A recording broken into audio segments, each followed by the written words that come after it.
Hi, this is Pat Love back with Pat's Two Cents. I want to deal with a particular word. Webster and I had a conversation, and we need to address this because a lot of you don't know what kind of person this is. Megalomaniac, a person who is obsessed with their own power, a person who suffers delusions of their own power and importance. If I put that in my words, I would say delusions of grandeur.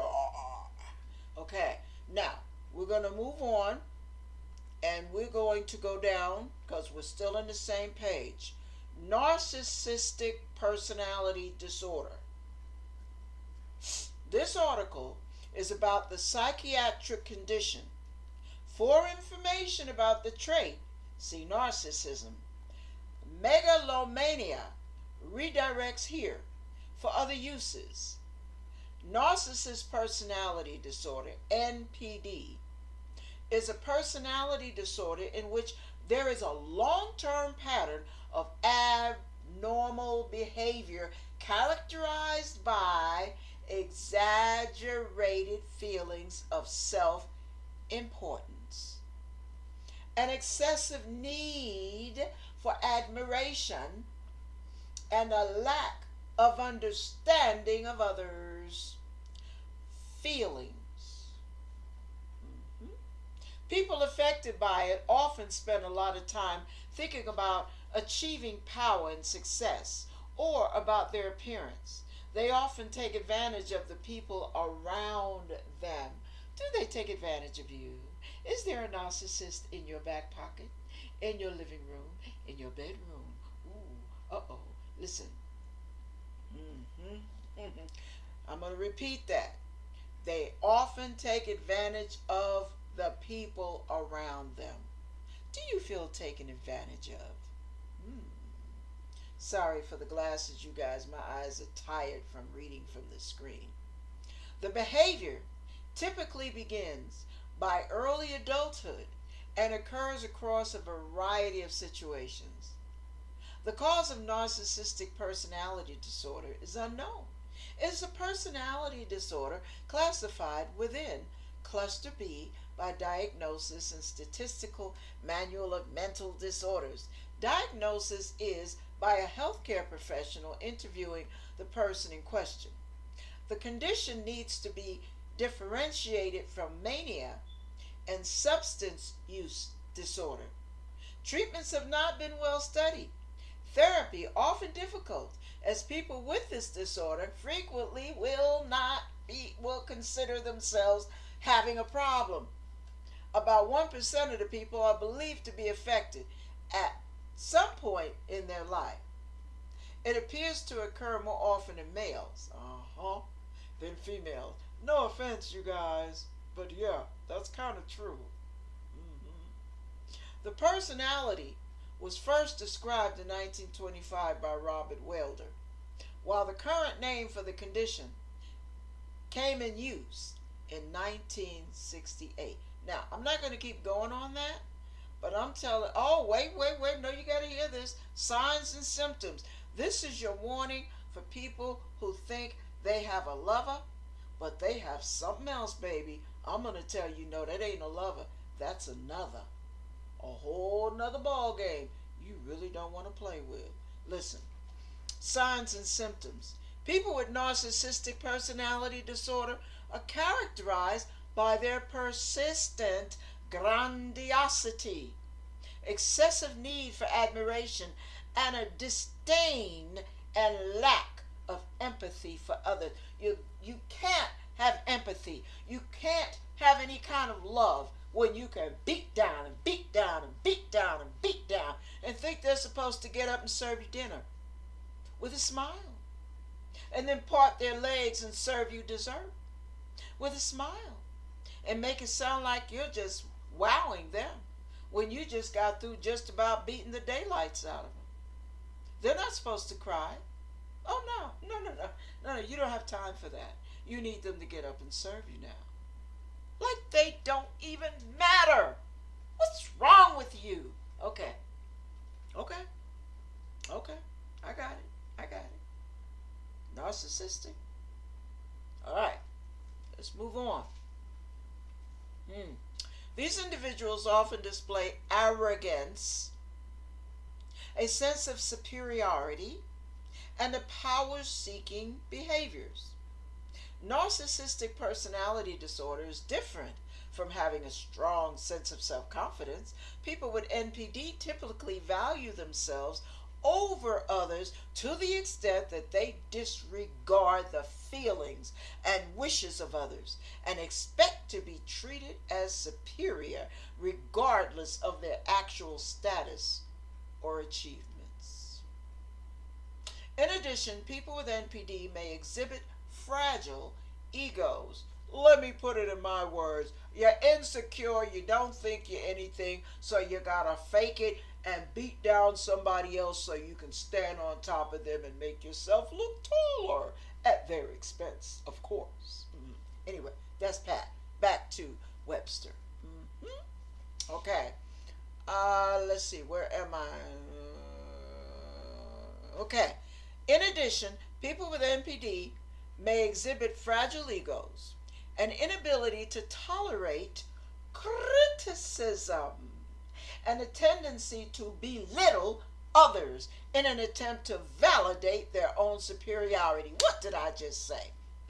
Anyway, according to the DSM-5, individuals with NPD have most of all of the following symptoms, typically without commensurate qualities or accomplishments. Listen to this. Number 1, grandiosity with expectations of superior treatment from others. Fixated on fantasies of power, success, intelligence, attractiveness, whatever. Let me add, sexiness. Yeah.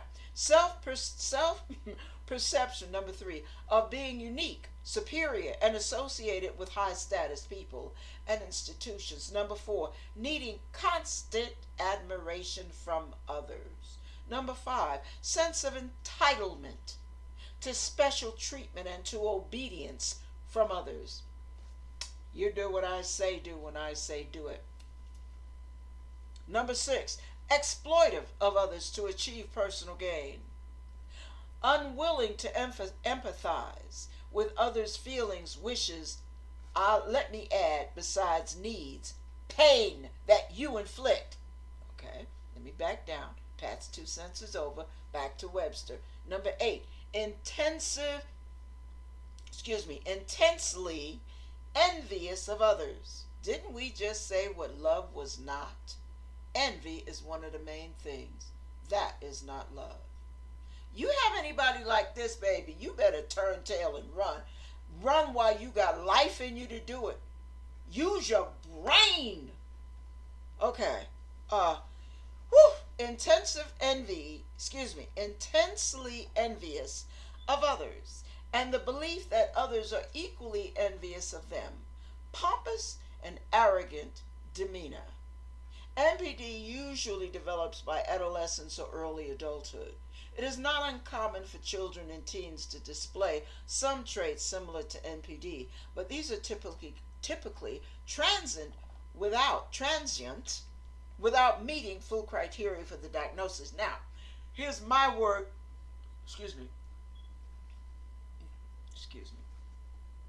Here's my word for a child that meets this. Bully. Bully, bully, bully. Bully, bully, bully. That's all they are. And when you grow up, you just turn out to be a grown bully. You don't love, you don't care about other people's feelings. You need deliverance. That is demonic.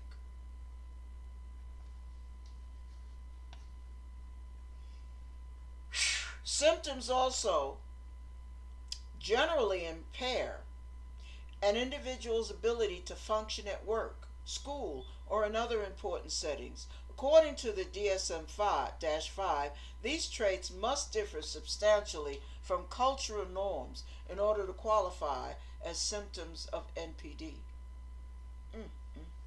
Okay, I'm not going to go any further because this thing goes on. Oh, I gotta read this. Oh my goodness, no, I gotta read it. I'm sorry. You guys have got to know what you're dealing with. As I'm scanning, I'm picking up words, and I'm like, oh my goodness, I gotta read it. Bear with me, please.